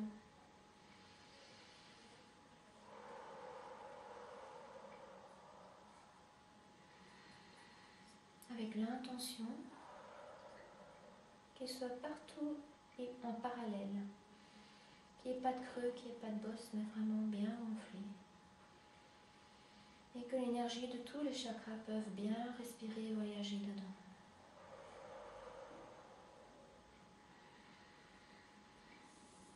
Avec l'intention, je reprends mes propres responsabilités. Je ne prends pas les responsabilités qui ne m'appartiennent pas. J'accueille ma juste culpabilité. Je ne prends pas des culpabilités qui ne m'appartiennent pas. Si j'ai frappé quelqu'un, oui, je suis coupable d'avoir frappé quelqu'un. Mais si quelqu'un dit que je suis méchant parce que j'ai fait ça et que c'est pas vrai, c'est pas vrai. Sans avoir d'intention, je fais quelque chose parce qu'on me l'a demandé, mais j'ai pas envie, non. J'ai pas envie, j'ai pas envie. Je mets mes limites, je me respecte.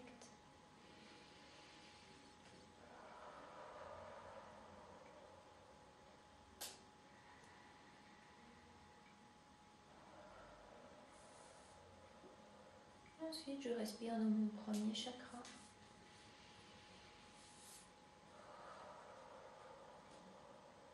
Avec l'intention de le laisser respirer et de le nettoyer.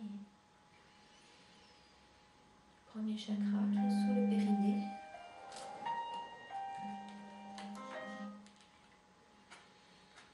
Je respire dedans. J'ouvre mon premier chakra.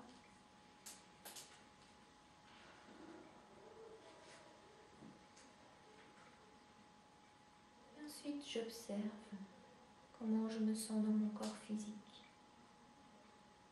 Est-ce qu'il y a des zones de tension, de détente, de relaxation?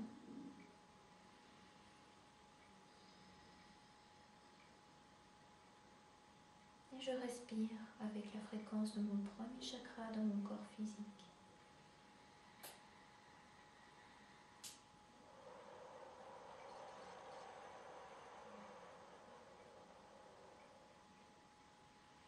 Et j'observe comment je me sens.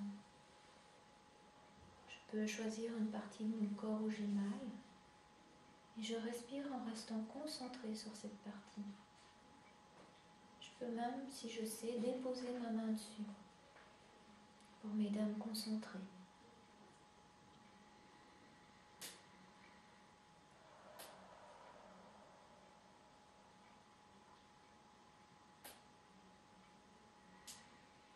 Simplement, je respire, j'accueille les sensations.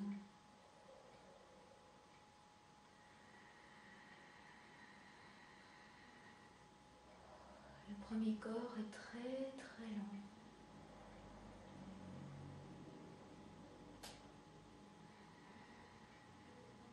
Je respire simplement dedans.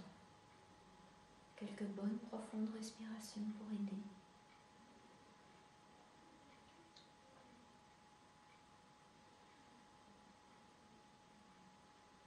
Ensuite, je passe à mon deuxième chakra. Je respire dans mon deuxième chakra.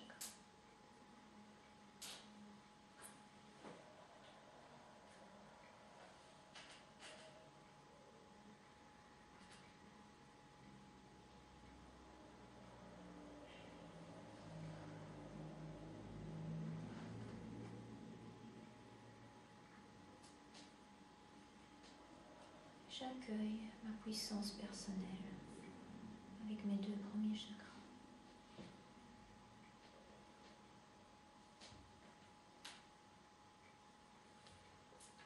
Tout doucement, je vais simplement vous inviter à frotter votre corps pour intégrer déjà ces micro-expériences. On a mis l'ongle de l'orteil. Je ne vais pas aller plus loin. On n'a pas le temps et ce n'est pas le sujet. Si vous souhaitez expérimenter plus et aller plus loin, il y a les groupes que je donne et les formations que je donne, notamment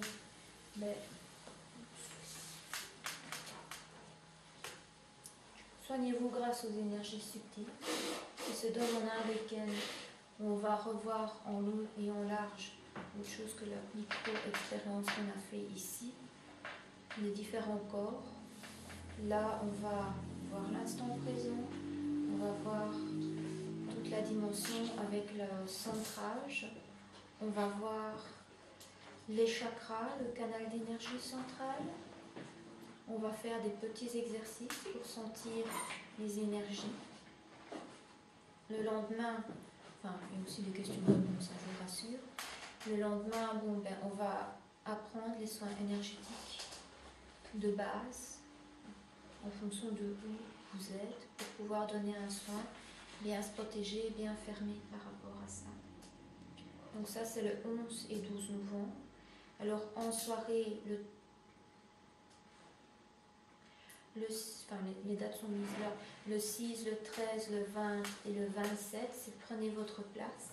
Là, il n'y a pas de soins énergétiques, mais on travaille sur soi avec tous les exercices de présence et les exercices énergétiques et un travail personnel et sur le site aussi pour vraiment apprendre sa place, se positionner, mais y compris dans le hara, avec l'autorité intérieure et voir comment on réagit par rapport aux autres.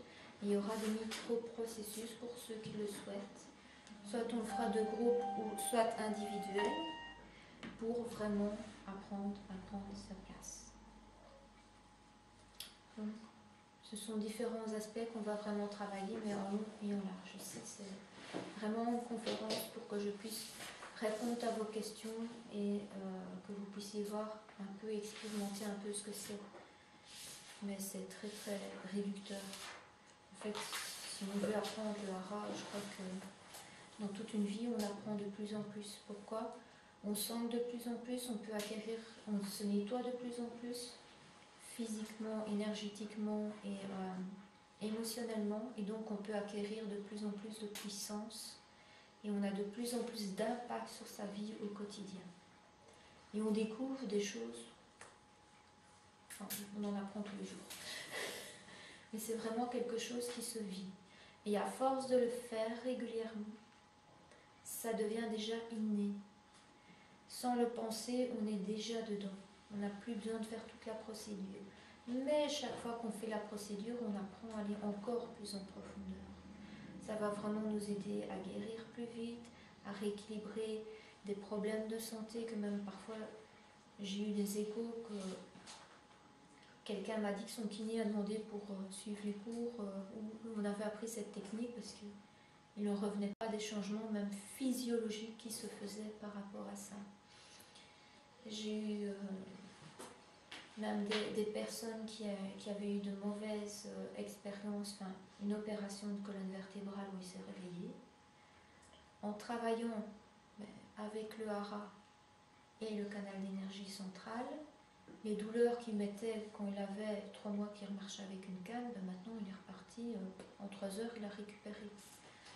Et ça va même encore mieux, mais je n'ai plus de nouvelles de cette personne parce que non seulement physiquement elle a récupéré, émotionnellement non.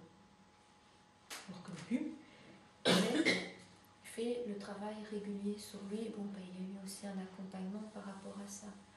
Mais ça peut vraiment aller très très loin.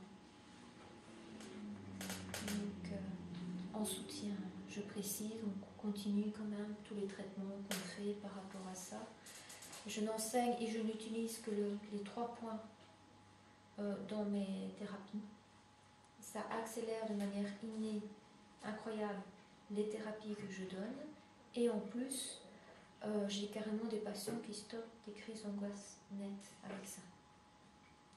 Mais évidemment, il y a la pratique et il y a l'apprentissage. Donc, voilà. Est-ce qu'il y a encore des questions? Quel parallèle est-ce qu'on peut faire entre ce que vous donnez en explication maintenant et le Reiki? Ah, va sur mon site. J'ai passé mon temps à tout différencier. J'ai plusieurs articles par rapport à ça où je fais le parallèle entre le Reiki et les énergies subtiles. Le Reiki fait partie des énergies subtiles. Mais il n'y a pas que ça. C'est une partie. Il y a beaucoup, beaucoup, beaucoup plus. J'ai passé mon temps un peu à faire la différence à ce niveau-là. Donc là, tu pourras vraiment voir, lis, et là, je pourrais expliquer par après. C'est dans les actualités, il y en a plusieurs. Mais déjà, bon, rien que pour te donner un exemple, la formation en Reiki ne se donne pas, généralement, je parle de manière globale, il y a toujours des différences. Tu as 4 jours, je crois que c'est 1 fois 4 jours et 2 fois 2 jours, quelque chose ainsi, ou peut-être 2 fois 4 jours et 1 fois 2 jours. Quand on va les suivre, déjà l'enseignement global des énergies subtiles pour expliquer tout ce qu'on peut faire par rapport à ça, c'est 4 années, 20 jours. Le Reiki ne va pas t'inviter à aller faire tout ce qui est au niveau thérapeutique. Pourtant, c'est essentiel et important. Le Reiki ne va pas parler de la dimension du hara. Le Reiki ne va pas parler dans les différents corps pour affiner la perception, pour voir les différentes lignes. Le Reiki ne va pas expliquer les différentes pathologies qu'il y a au niveau des chakras, entre autres. Bon, le Reiki va utiliser des symboles qu'il n'y a pas dans les énergies subtiles. Il y a beaucoup. Tu peux aller voir et si tu veux plus d'infos, revenir par après, mais je ne vais pas tout expliquer. Mais c'est une partie. Maintenant, quand j'utilise le Reiki, si quelqu'un vient pour un soin Reiki, j'essaye de faire un soin Reiki. Et je reste centrée vraiment dans le hara pour pouvoir y aller. Parce que le hara est essentiel pour ne pas aller prendre les énergies de l'autre et faire la différence. Ça m'appartient, ça appartient à l'autre. S'il reste un petit quelque chose, je vais généralement respirer, ça va partir. Si ça reste encore, ok, ça me rappelle quoi dans ma vie? Et je vais savoir faire le travail par rapport à ça pour que ça parte. Donc, tu as vraiment 3 aspects essentiels. Méditation, travail sur soi. Ça peut être tout simplement une personne avec qui tu échanges, qui est aussi dans l'évolution. Tu n'es pas obligé de... Mais quand tu as des gros... Quand ça va réveiller des traumatismes, là, tu vas voir un thérapeute. Et, donc, ben voilà, processus, quoi. Soin énergétique. Voilà. En fait, c'est méditation, processus, soin énergétique. Si tu veux vraiment avancer, évoluer, c'est vraiment ça qu'il faut faire. Oui, et un soin énergétique, c'est quoi Ici, dans le cadre de la méditation, tu t'es donné un micro-soin énergétique. On va aller vraiment, soit...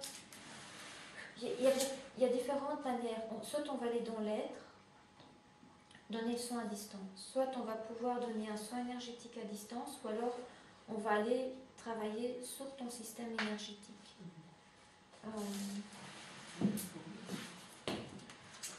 Par exemple, je vais venir ici, je vais me brancher.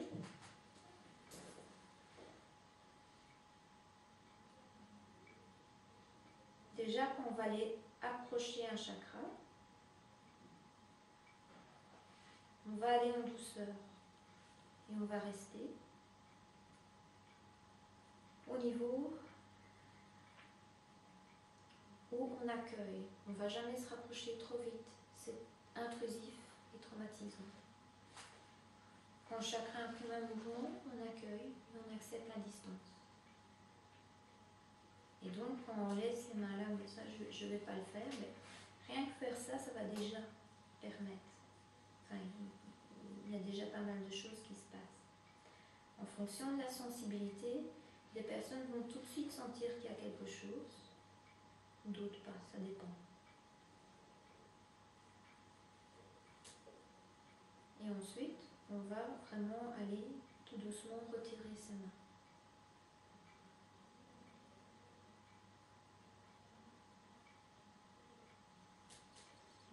Je ne vais pas faire un son, mais je vais simplement montrer. Par exemple, c'est ceci, comme tu vois. Est-ce que tu sens quelque chose? Oui.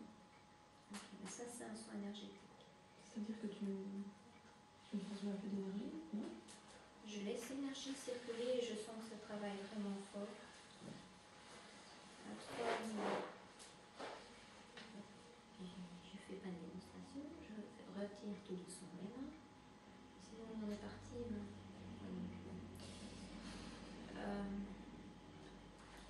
L'énergie circule. Ça va faire circuler l'énergie.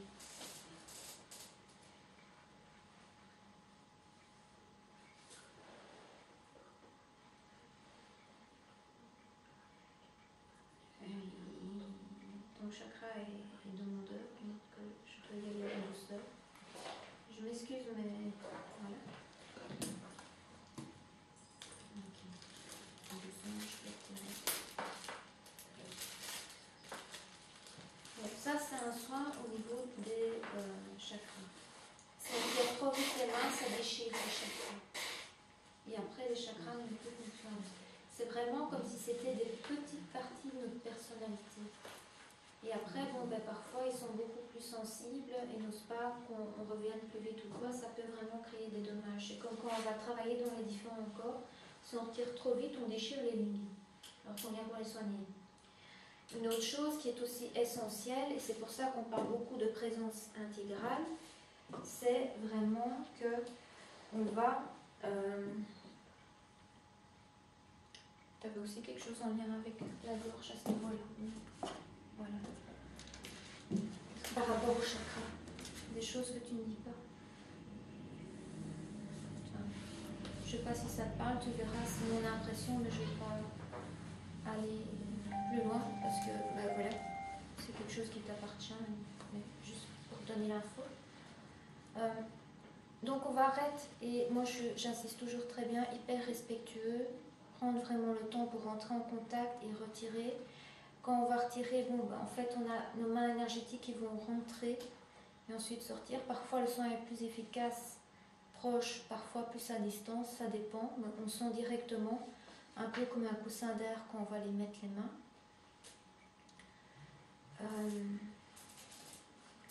Donc, première chose, toujours vraiment très respectueux par rapport au chakra. Quand on travaille, on est en présence intégrale. On ne pense pas à ses courses, on ne pense pas à demain, on ne discute pas avec d'autres personnes. Moi ici, si je peux encore communiquer ou quoi, c'est parce que je suis venue pour montrer, pas faire un soin. C'était un peu comme une micro-démo, mais j'ai suivi des années de formation pour ça. J'ai appris à faire ça. Mais quand on donne un soin, on est à 100%. Et même moi, c'est clair quand c'est une démo, c'est clair quand je donne un soin. Je suis présente avec la personne, on est là avec, on est en service, on laisse nos énergies parler, voyager. Parfois, on sent que nos dentières communiquent, que nos chakras communiquent. Parfois, on a des infos par rapport à ça. Parfois, il y a des guides. Enfin, ça dépend à quel niveau on est. Donc, tout ça, c'est pour moi. Mais voilà, je suis à 100% avec la personne devant moi présente. C'est ça, c'est tout un apprentissage. Et déjà, rien que le fait, sans aller jusqu'à faire un soin, c'est parce que tu as demandé un soin, c'était quoi? Mais rien que le fait d'être là, présent avec l'autre, il y a déjà plein de corrections énergétiques qui se font. Je reste simplement là, alignée, je respire, je corrige tous vos haras en même temps. Je vais être comme ça, je vais parler avec quelqu'un qui n'arrive pas à coordonner, je vais respirer. Enfin, évidemment, il faut un mandat, on ne s'amuse pas à manipuler les gens chaud devant. Mais bon, je vais respirer plus dans le cœur pour aider la personne à pouvoir aller mieux. Ou je vais plus respirer dans mon corps mental pour aider la personne à voir plus clair. Ou dans les émotions, enfin.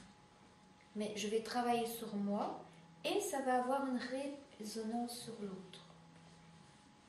Et en fait, quand on fait les soins, on travaille, on respire sur soi en fonction de ce qu'on fait. Et en plus, on se laisse guider par rapport aux différents soins.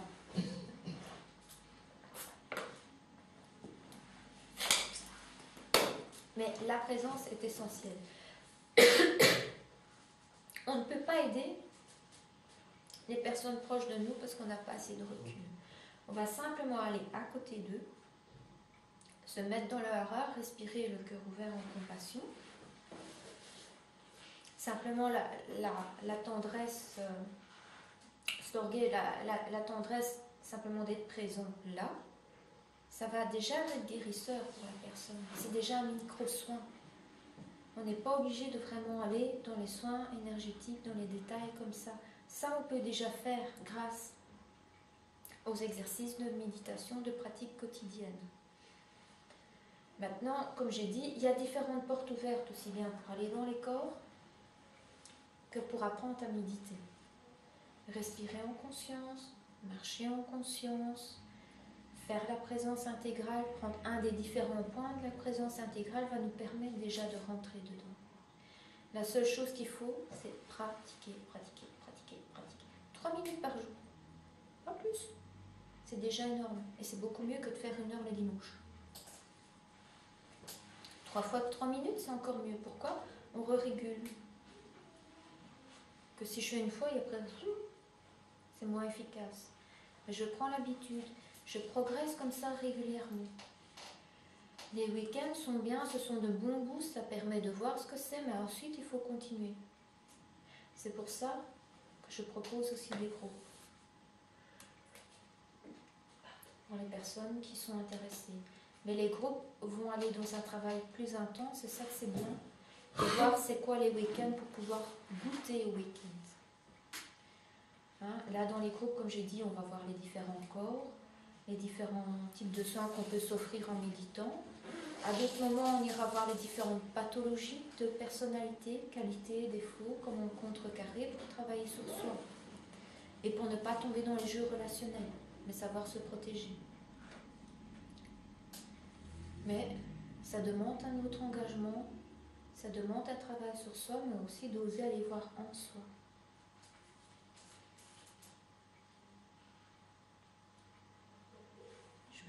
Endormi, ou vous êtes simplement tous très sages?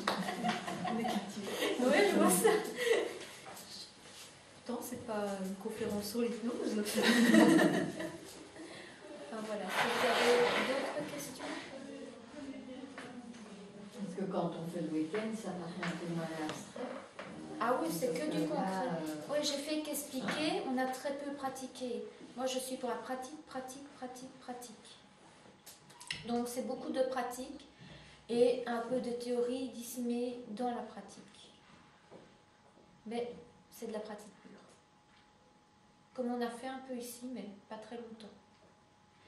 Et comme c'était très court et que j'ai voulu faire goûter certaines différentes choses, je n'ai pas su aller en profondeur comme je fais d'habitude. Il va aussi y avoir des expériences où vous allez être 2 par 2 et vous allez faire des petits exercices pour pouvoir voir un peu plus. Mais ici, c'est qu'une conférence, c'est pas... C'est ça, quoi. On va apprendre à ressentir plus au niveau énergétique. Par exemple, prendre sa place, il va y avoir des exercices où vous allez vous approcher de différentes manières, où vous allez apprendre à ressentir en vous quelles sont les réactions, comment vous vous protégez, à partir d'où vous mettez vos limites, et comment vous réagissez quand les limites sont dépassées. Enfin, il y aura plein de petits exercices pratiques aussi comme ça. Et comment c'est quand on est dans le hara, quand on n'est pas dans le hara. Habituellement, ici j'ai fait mettre debout, mais comme j'avais dit que j'allais faire un peu goûter les différents corps, on n'a pas fait. Mais il y a déjà l'expérience simplement comme ça. Je reste dans mon alignement, dans mon axe central, je bouge, je vois ce que ça donne, je fais vers mon équilibre. Ou alors je suis comme ça, mais j'ai l'intention de quitter mon axe central. On fait l'exercice, mais on perd directement l'équilibre par rapport à ça. Mais ça, on le fait vivre dans le biais d'un exercice qui rend ça beaucoup plus concret. Ah, c'est ça l'axe central. Oh oui, je sens bien, c'est comme quand on est à côté de ses pompes, quoi. Ou qu'on a vraiment pas d'équilibre. Le dentien, je reste bien dans mon dentien, je n'ai pas bougé d'un iota. On va me pousser, tu peux me pousser. Je ne suis pas dans mon dentien, hop, je tombe directement. Tous des petits exercices comme ça qui permettent de voir concrètement. Parce que c'est quelque chose de concret à mettre dans la vie quotidienne. Même par exemple pour se protéger par rapport aux personnes qui nous mangent notre énergie. Tu vas être dans ton hara, il peut toujours essayer. Si tu n'es pas dans ton hara, tu vas être vidé. Mon but, c'est qu'on le ressente dans le corps physique. Là, ça s'est intégré. Sinon, c'est le mental. Le mental, il fonctionne trop. Mais ici, c'est qu'une conférence, donc je ne sais pas faire autrement. Il faut suffisamment de théorie pour qu'on sache de quoi on parle, mais un petit peu de pratique. Donc, voilà. Sinon, tu peux encore avoir d'autres infos, mais ça va être fort théorique sur mon site. C'est vrai que j'avais dit, quand j'aurai le temps, je mettrai une méditation sur YouTube où on revoit un peu la méditation globale. Mais voilà, c'est que sous forme d'une méditation, tu n'as pas l'expérience avec l'autre. Tu n'as pas l'expérience physique des exercices. Quand on a l'habitude de méditer, on sent déjà extrêmement fort. On voit généralement le mental aussi qui est beaucoup plus posé, qui se calme, les idées qui partent. Mais qu'on est quand même bien là, bien présent. Mais ici, je n'ai pas le temps d'installer ça à ce point-là. Certaines personnes qui ont l'habitude de méditer vont tout de suite sentir, mais d'autres ne vont pas le sentir.